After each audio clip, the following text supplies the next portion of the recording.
Han, ilan naging ex mo? Sagutin mo, hindi ako magagalit. Tara, kumain na lang tayo. Ilan nga? Sige ka, magtatampo ako. 2 eh. Pinagloloko mo ako, no? Yung totoo. 2 dosena. Sinasabi ko na nga ba eh. Malandi ka talaga eh. Eh, hindi ko naman kasalanan yun eh. Tulad ng sayo, kung saan ka napunta. Ako naman kani-kanino na padaan bago pa ako makarating sayo.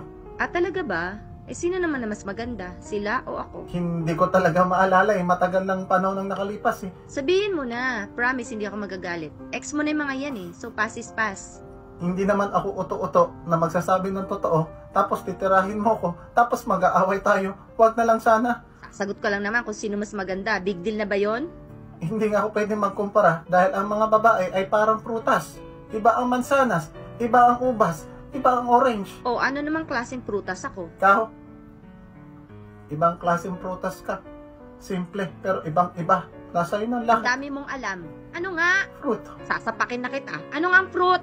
Fruit salad ng buhay ko.